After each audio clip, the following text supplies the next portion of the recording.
I'm Annie. And I'm Ashlyn. And welcome to Read Our Lips. Okay, that was good. That was good. That was our first intro to our podcast. And here we are. So we wanted to go over the purpose first, right? To just share why we wanted to do this. Mm-hmm. So I think we wanted to just have conversations about our obsession with other people because we realized that we were super obsessed when we kept talking to each other about the books that we're reading. Yeah, we really got deep into reading in the past 6 months. You know, I recently looked at my Goodreads and I have read 31 books since January. That's great. I think I'm at 26, maybe 27. I'm a little behind you, but but hence the podcast. We like books. We really like books and reading and talking about it. And I remember I texted you and was like, hear me out.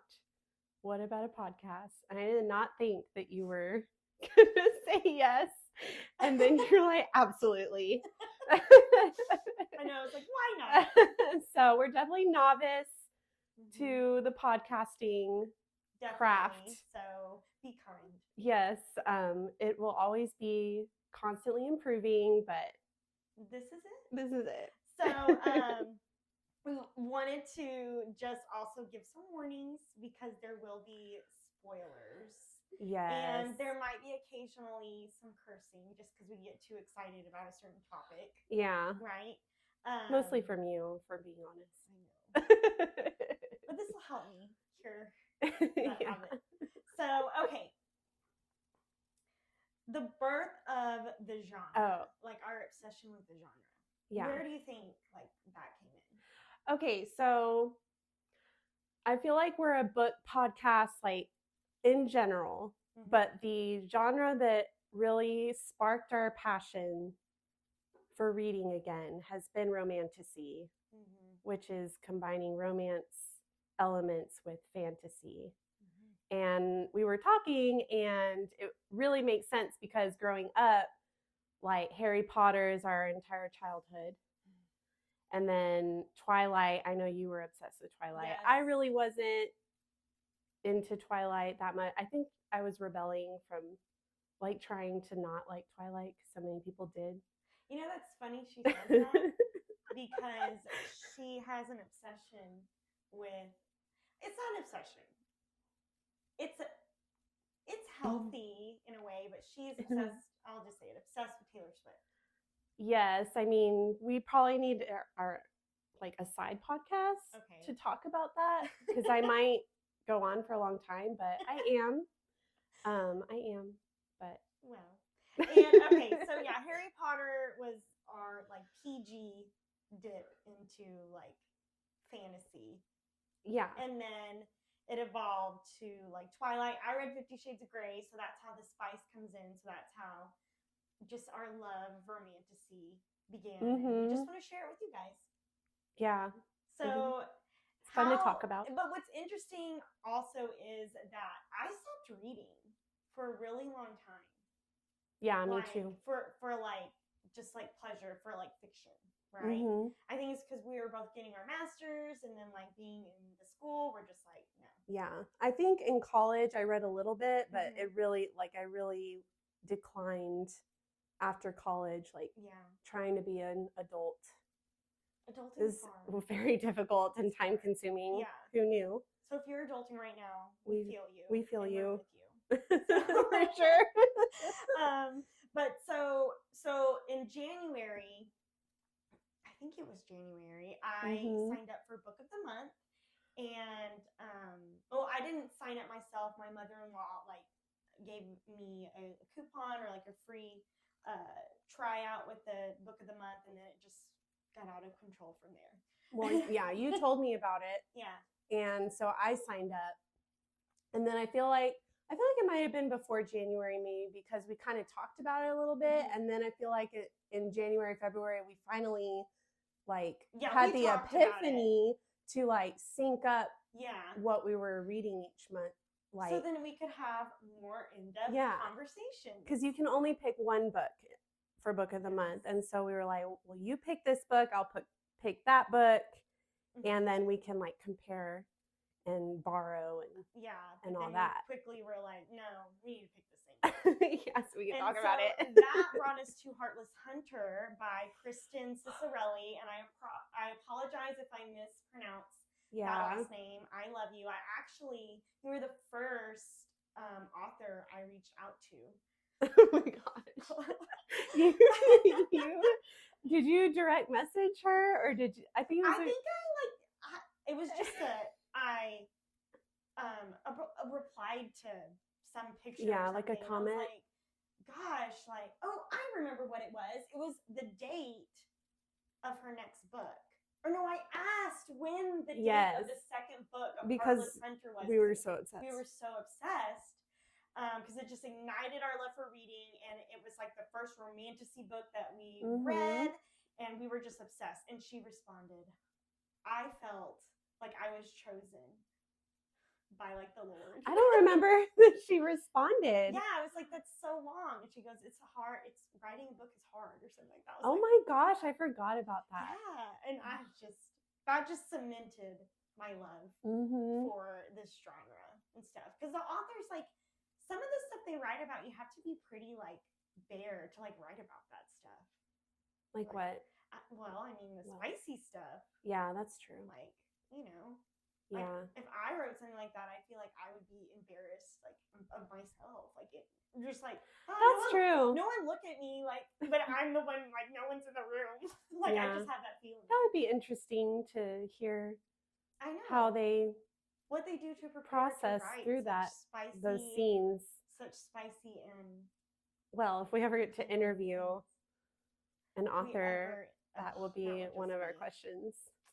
You know what we could do? We could start a running list of like questions we have. If we ever got to talk to this author, what we would ask them. Yeah. That'd be fun. Send us some questions. Like if you guys have questions that you want to ask us or authors that we're talking about, send them our way. We'd like to see them.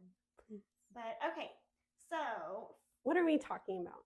Well, today we decided to start with the OG ACOTAR by Sarah J. Maas. And speaking of like social media and stuff, I was just I knew we were doing this podcast today, and it was over at ACOTAR, and I was like going down Sarah J. Maas's like Instagram feed, and I was like, oh, she's so beautiful.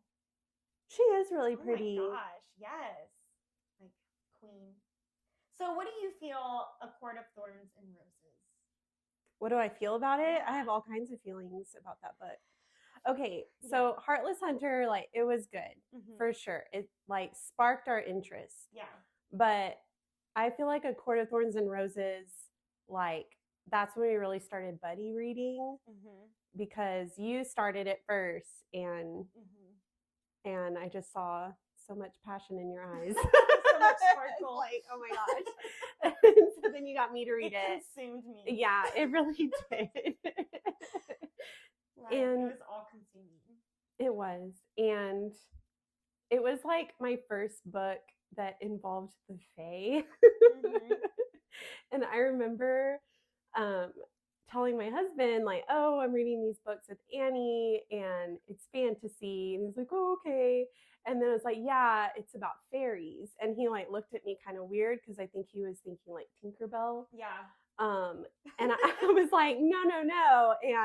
And then I think we were talking about it, like Lord of the Rings. Oh, and so I tell him, Lord of the Rings fan. Yeah, it's okay. I like the movies. I love Orlando Bloom above all else. Yes. And so anyway, I tell him, oh, like Legolas, like he's a fairy. And he was like, no, Ashlyn, he's an elf. I was like, well, you know what I mean. The ears are pointed. Yeah, and so same difference. They're cousins. But I had no idea this like breed of characters, the Fae, could be so interesting. I know. Well, they are. So okay, so Farah, Feyre. Okay, right? let's talk about name pronunciations. Oh gosh. Like you get so like hung up on like the plot of it that you just like like who whatever, you just like skim over all these hard names. Sometimes we make our own names. We do for them because it's easier. We'll get to that. So first, you say her name. Feyre and Tamlin. I was obsessed with them in the beginning. Well, yeah. It's like Beauty and the Beast. Yes, that's what I was going to say. So it's like Beauty and the Beast. Feyre would be Belle, and Tamlin would be the Beast. Yeah. But it's different. It is different. In many ways. Yes. And the Spring Court, just so moody, you know, like just so beautiful.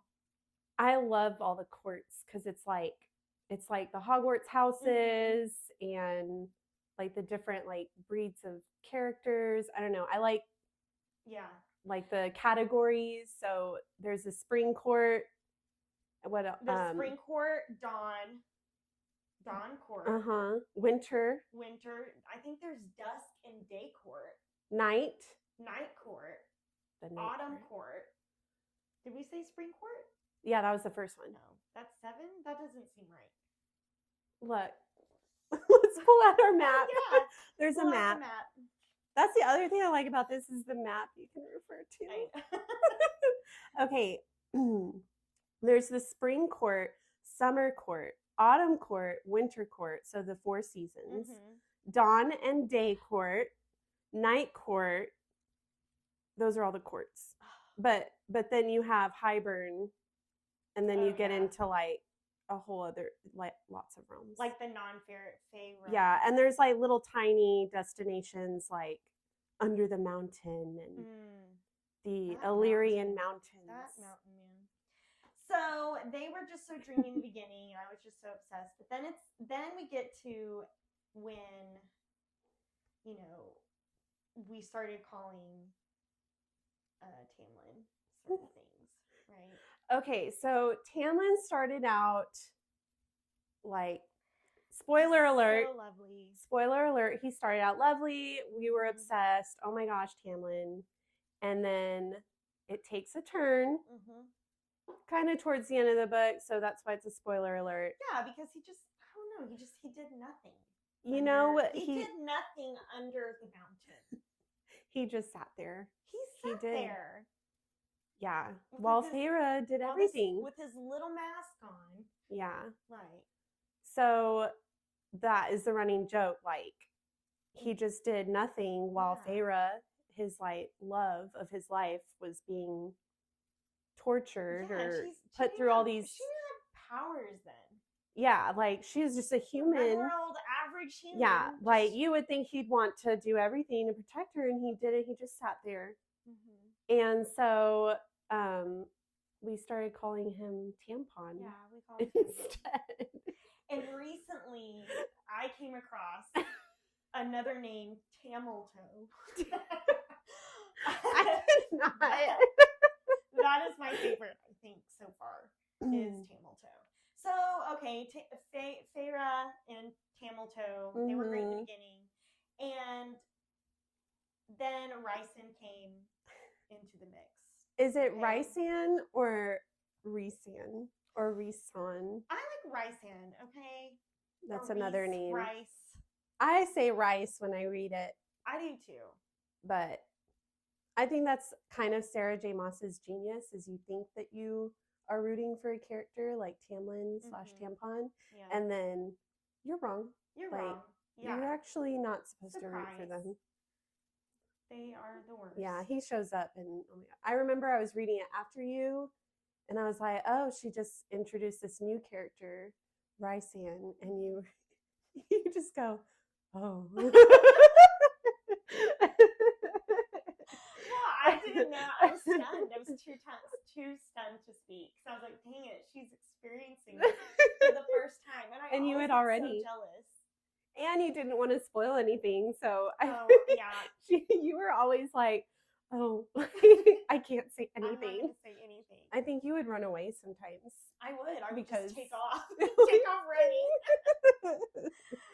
Oh, man. Okay, so yeah, I don't want to talk about A Court of Thorns and Roses anymore. It was a great introduction to the whole series, but it is definitely not my favorite book out of the whole series. No, it is not. And what is probably one of our favorite parts in the whole series is chapter 55 of A Court of Mist and Fury. Yeah, so A Court of Mist and Fury is the second book. We don't have the first book because it's on loan, because that's what we do now is people ask us what we're reading and we're like, here, please take this. Take so, it, experience so we're starting with book 2 on our stack. But A Court of Mist and Fury, I think it's my second favorite. I agree. Out of the whole series. But chapter 55 is notorious for sure. Like if you go on TikTok or Instagram, like you're gonna see all the fan art about chapter 55. So chapter 55, whenever he there's a lot of growling, toes curling. So like because Sarah J. Maas, she always uses these lines. She's always like they remove lint off themselves. Remember they pick oh yeah, when they're like being preoccupied. Yeah, or they're just trying to seem like they're always doing something like that. Like, ooh, something's about to go down. Someone's Rice flicked some lint off his blazer. But what was I saying? Oh, and then the growling. Yeah. Like she's always saying growling. So like when she says that, how do you picture the male growling? Like what do the sound effects in my mind do? What kind of growl? Like is it or is it like a... See, I feel like it would be too cheesy.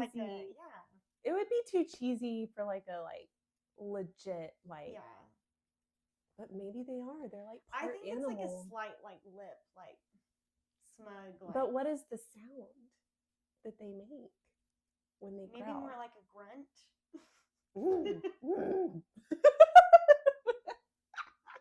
Yes, chapter 55 was or has been the best spicy chapter I've read, and probably I would say top 5 of the 31 books that I've read this year. It definitely stands out. Yeah. Among many. So I compare my spicy scenes, the new ones that I read, to that. So for sure. That is why it is our second favorite book. And also, before we switch to the next book, I want to ask, what if Feyre sucks at painting? Oh my gosh, I love this theory. Should I explain? Yeah. Okay, so Feyre loves to paint.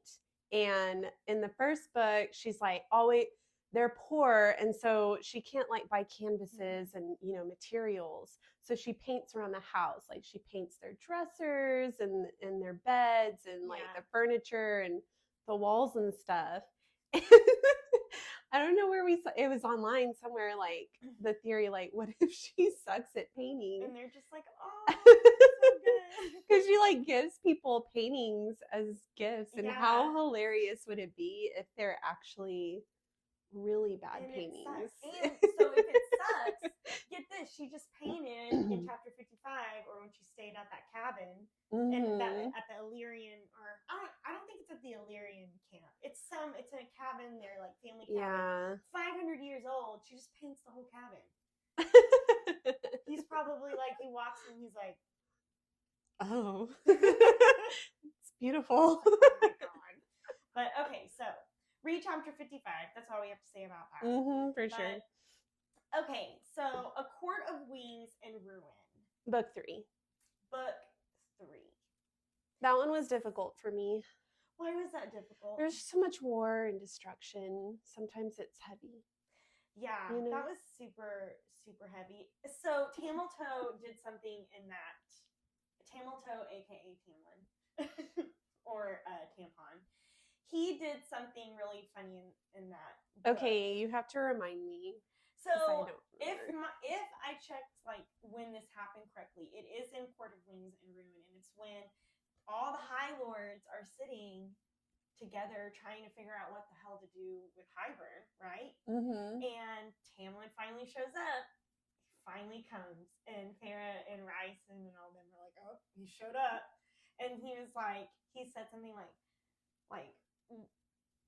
does she make that little noise when he's talking to Ryson? Like, hey, does she make when she's feeling herself when we're getting frisky?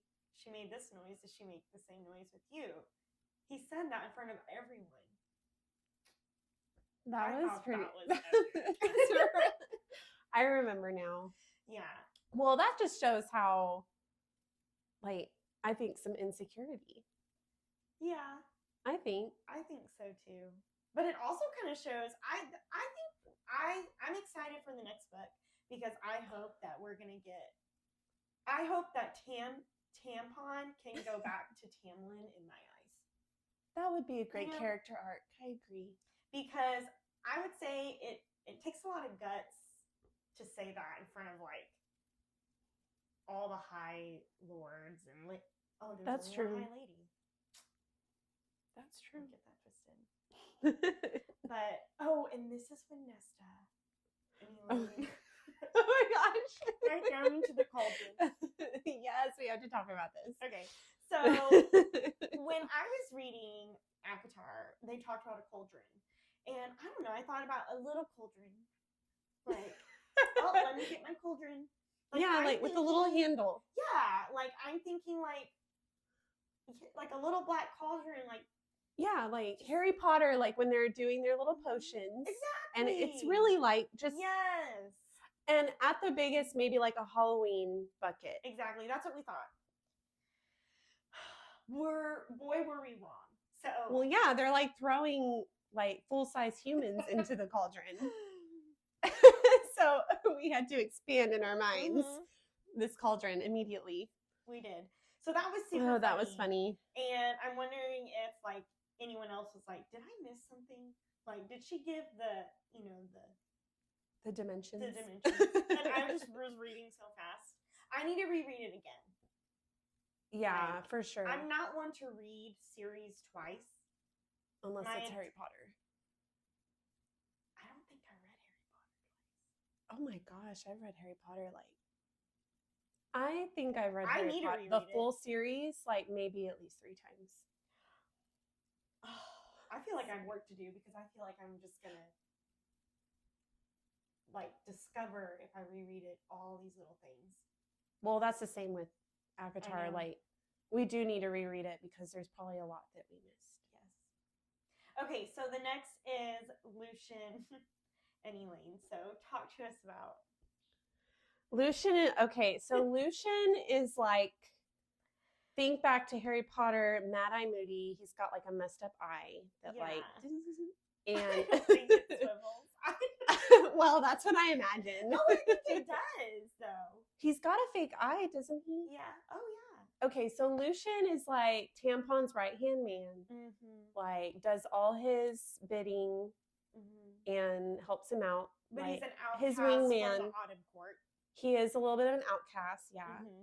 And Elaine, so he's Tampon's guy.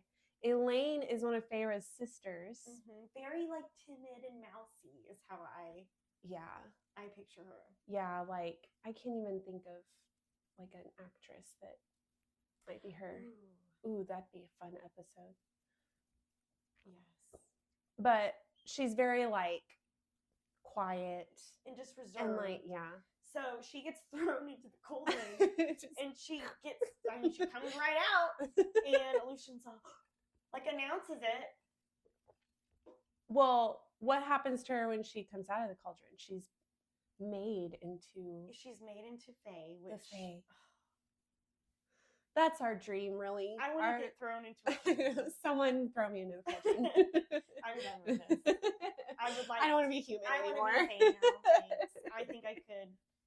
I wonder what court we would be if we were Fae. If we were thrown into the cauldron, what court would we jive with the most?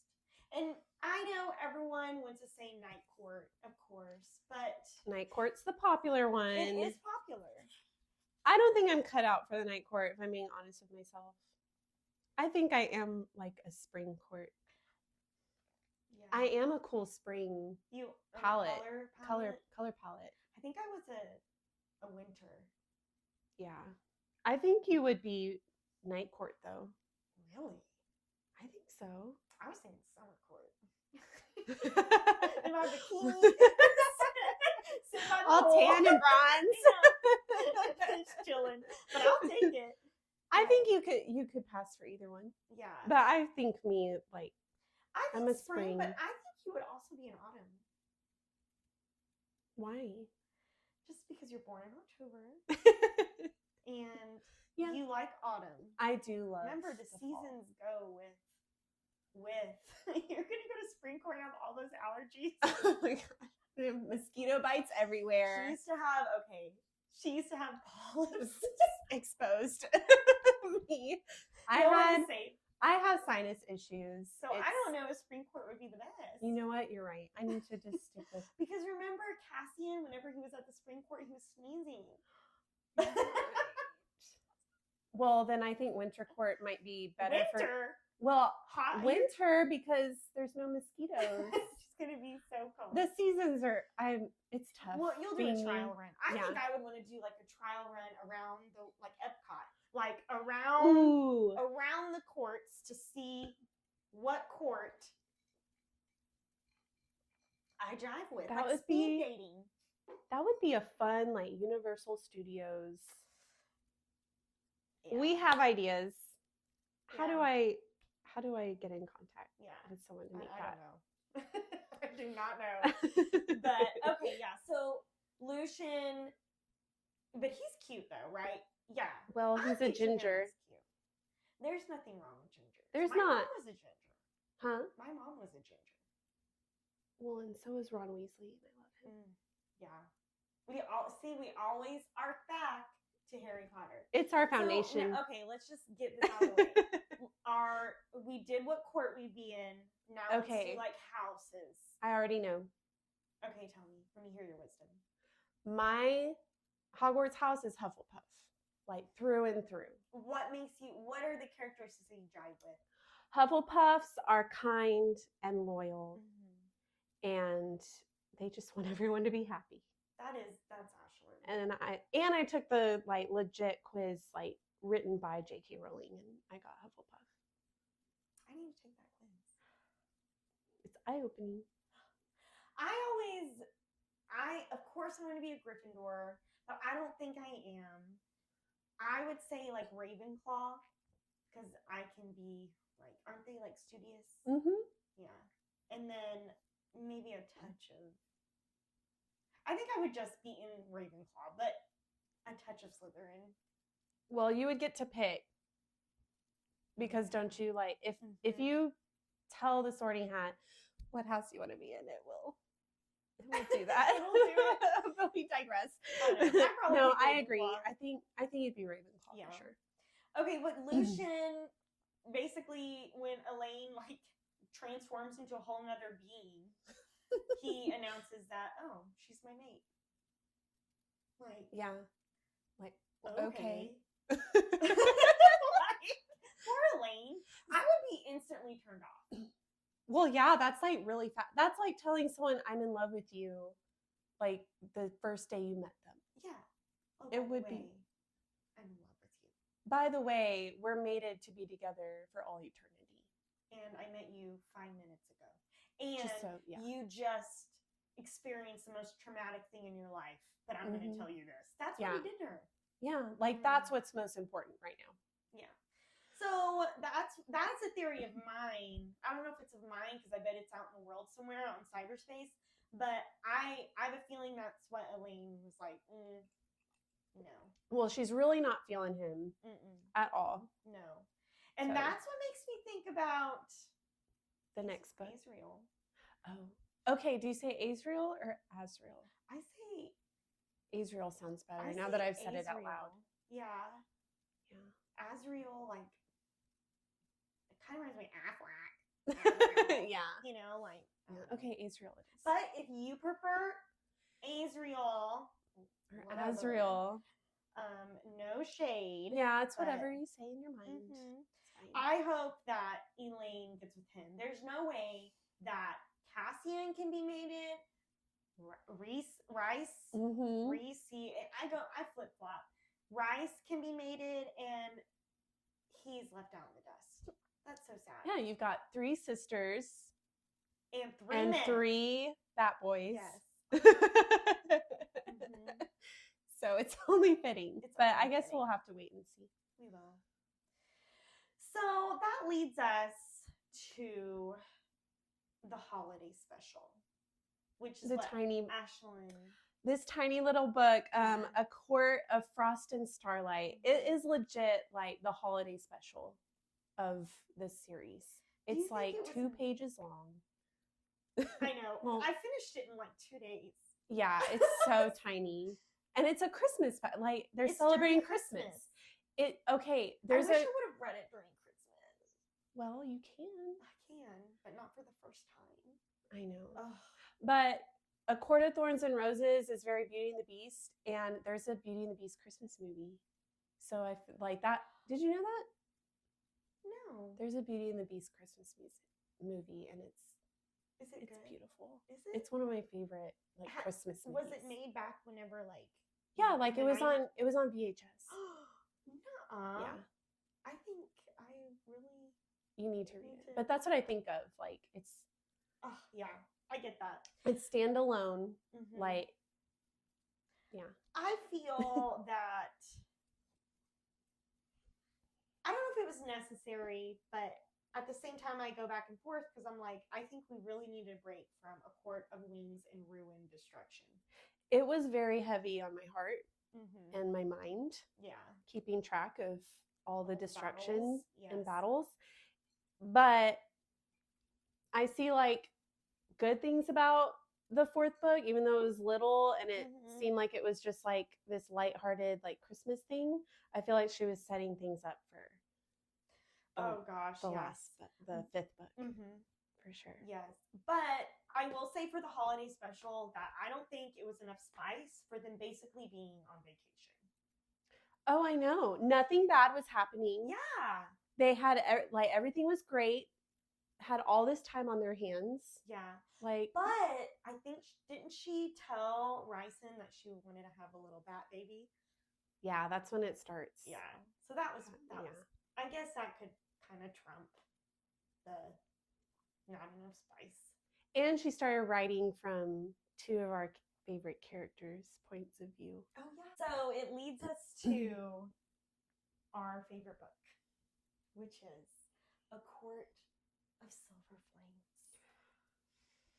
I will say that I was pissed when I opened the book and it was straight from Nesta's point of view. Remember? I remember you were talking about that. Yeah. I was like, I don't think I can read it. Yeah. I think I was considering not reading it. That isn't that nuts? I remember that you kept saying that, and so I was expecting to feel the same way. Yeah. But I think because I knew that it gets better. I knew that it changed point of views because you said that. Yeah. So I didn't feel super disappointed. I kind of saw it coming. Yeah. So you helped me with that. Thank you. Well, you're welcome. Took one for the team. I just think Nesta as a character, she is just such an inspiration. She really is for females. That's the female she's a badass for one. Package. Yeah. I know she's a little rough around the edges. She is. Well, she's angry about a lot, understandably. Yeah. And I think even Sarah J. Maas said that her journey and her transformation was therapeutic to write about. Oh, I could totally see that. Because she pushes everyone away. She's angry. She doesn't want to have anything to do with anyone. She just wants to be left alone. She's basically in treatment during the whole book because she's in that house of wind. Yeah, it's like she goes to a rehab and she can't leave. So it is like rehab. Yeah. So it's pretty heavy. It is. Which our counseling and helping hearts, we were like, yeah. Initially, I was so pissed, but then I was waving that Nesta flag for everyone to see. Yeah. And just shouting with pride. But what I really liked about it was the Valkyrie reference. Mm-hmm. Like, it made me think of Thor. Oh, yes. Like the Thor movies. Yes. And that actress is so cool, too. She is cool. She's cool. The one on is it a Pegasus that she... Yeah. Is some kind of horse? Yes. Flying horse Pegasus. Yeah. Yeah. So it was cool. It was like girl power. Yeah, because she like rounds up all the ladies and is like, let's learn how to defend ourselves. And get fit. And yeah, they're getting fit. They're like learning how to fight. And they're like becoming this like band of like, I mean, Valkyrie, like these women warriors. And so you good. know, when I'm working out, I think like channeling Nesta. I haven't tried that. It's pretty cool. Like I'm like, oh, like working out, you know, doing my thing, and also thinking like, this is what Nesta did when she was in rehab. Yeah. And look at her now. Except she had Cassian with her. Let's talk about our favorite. I think he's our favorite. I mean, I think he's my favorite too. Like Rysand is close. Would be too like neurotic for me. Like yeah, he's a little like OCD. And which is I'm super OCD, so like I think that would be a big clash because he'd want it a certain way and I'd want it a certain way. Yeah, he's perfect for Feyre, but I think Cassian might be where it's at because he's funny. Like he brings the humor. Insensitive. I know. What are things that stand out to you of him being like sensitive? Well, I think because Nesta is so like nasty to him, like it like attitude and rigid like pushing him away, and he like doesn't let her, but not in a creepy way. You know how some people are like, no, I'm gonna get you to love me. Like, I don't know. He gives her space, but also like, I don't know. He's just like I knew he was never going to abandon her. Yeah, like I knew as a reader. Yeah, I was like, Cassian like wouldn't do that, and I was already like, Sarah J. Maas. My spidey senses were up. By the time I got up the ladder, I was like, I don't know. This Tamlin threw me for a loop. Now he's a tampon, which breaks my heart, right? Because he was like the first of them. Yeah. And like Cassian, our guards were up. You better not let me down. Yeah. But I think he's the most relatable. I think so too. Yes, Cassian is the most relatable male. But I don't know. He says the best like one sentence in the entire series. But we're forgetting about someone that we don't know about. What? Israel. He's still mysterious to us. And Morgan. I think she betrays. I think she betrays because I think Sarah J. Maas, and I could be totally wrong, but I swear I read deep in like Reddit or something that there is going to be a betrayal. There hasn't been a betrayal. Has there? Nothing to. I mean, like Tamlin, tampon. But nothing. But that was very upfront. Nothing to the family core. Like the family now is Rysand, Morgan, Amarin, Cassian, Azriel, Elaine, Nesta, Lucian.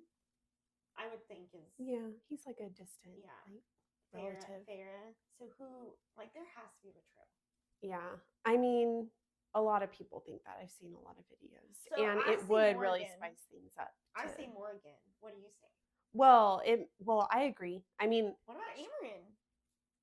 Wait, is Amarin the one who's like not like? Amarin's the second in command. Okay. And you're thinking of Iant? No, Amarin is the one that's like like not a human entity, but she's like woven up into like a fae she's body. Like 15,000 years old. But she's really just like energy or something. Yeah, like but she's Ryson second. Yeah. And Morgan is third. But Morgan's always going off to other like lands. Truth teller. She's the truth teller. Remember, that's her power. That would be ironic. The truth teller not telling the truth. I cannot wait. Scandalous. When is it supposed to come out? I don't know. Maybe you should DM. Well, she's not going to tell you. Right. I know she's writing it though. A million. Yeah, she is. Can we please talk about what Cassie just? Oh yeah. Our favorite thing Cassian says in the whole series. Yes, because the whole series is spice. Like that's also why we like it. Like there is so much spice in that last book. And the one line that Cassian says to Nesta, would you like to No, I think you should say it. Oh God. Put your hands on the headboard. And that's all we have to say about that. That's all she wrote. And that's the tea. A Court of Silver Flames. For now, it's my favorite. Yeah, she's writing another one, but A Court of Silver Flames is my favorite. Court of Mist and Fury is my second favorite. It was my number one till I read the last one. But we know she's writing it. But I feel like this series really... I know it's next year. Yeah. Like, because I know, and this is totally another podcast, but Fourth Wing comes out in January 2025, and then the second book of Heartless Hunter comes out February 18th, 2025, because Kristen replied to me. Thank you so much. So I need to look at, I know it's been posted, I think, maybe, or it's hinted at. But so that kind of brings us to the end of the show here. Yeah. And, we kind of thank y'all for, if you are still here, we thank you so much. Thanks, Mom. If you're thank you. Our supporters. Yeah. We've told like 6 people that we're doing this, so hopefully you're the ones watching / listening. But what we're currently reading is I am reading 2 books, and that brings us to like filler books. Like just real quickly, like we could get on a whole different a whole other episode about filler books. What are filler books? The importance of filler books. The people at home want to know. I'm reading 2 books. One is just straight fiction, but not romantasy. And the other one is kind of romantasy. I'm reading Zodiac Academy. I'm on book 5. It is a little difficult to get into. There's a lot of tragedy, but it's also a lot of spice. And it's not like, it is fae, but it also has a lot of mythology in it, which is really cool. Yeah. And then I just finished 1 Star Romance, which got 1 stars from me. It's ironic. Yeah. I know. That's sad. That was just fiction. Yeah, it was just fiction. Like a rom-com. It was a rom-com. The writing was good, but I thought it was a little it was in the wrong genre. But the second book I'm reading, so Zodiac Academy #1, and the second book I'm reading is Honey. And it is supposed to be about this pop star in the 90s, early 2000s, and how she becomes, and it's kind of like breaking down a lot of like stereotypes. It's supposed to be a little spicy. So it's from Book of the Month. So that makes me think of Brittany, Christina. Brittany, Christina, Kelly Clarkson, like Mandy Moore, Lizzie McGuire, Hilary Duff. If someone were cast to play me in the movie of my life, Hilary Duff would be. She'd be it. She would play me. I probably want maybe Natalie Portman. Yeah. I don't know. I do not think I look like her whatsoever. But just in terms she's very versatile. Yeah. I think she's just so beautiful. Okay, so what am I reading? Yeah, what are you reading? So I am currently reading book 2 of Crescent City, which is another Sarah J. Maas series. So I think we'll say this in future podcasts, but we started with ACOTAR series. And then, like many Sarah J. Maas fans. We went to Throne of Glass series, which we'll talk about for sure. Yeah. And then Crescent City's her newest series, which you've already read. I've already read it. She was out of control. She's read it all before me. Out of control, but I did it a little weird. I read ACOTAR, and then I read Crescent City, and then I read Throne of Glass, which you can do, but I think I missed some. The recommendation is different, but you can read it like that. I don't recommend it. I wish I would have read it for the first time all the way through, kind of more chronologically. Yeah. But on my to be read list, it's Zodiac Academy because there are 9 books. Just trying to get through it. I'm excited though about it. And then in terms of like my filler book, I don't know. I kind of leave it up to book of the month. I wasn't a fan of book of the month August, so we weren't a fan, so we skipped it. And so I'm looking forward to September's book of the month. Last month's was really, well, I don't know if it was last month's, but they definitely have good filler books. Yeah. I will be journeying to Fourth Wing after I finish Crescent City. And when she finishes Crescent City and she's on Fourth Wing, y'all just wait for that episode. I love Fourth Wing. But okay, well, so that's what we're reading right now. And tune in to our next episode. We're going to dive into Throne of Glass. I'm super excited. Should be coming on around sometime next week. For sure. So hopefully you guys enjoyed. Please like, subscribe. Remember, we're novice to the podcast / YouTube craft, this realm that we're journeying into. So please be nice, but we'd love to hear what you guys thought. And peace out. Peace out.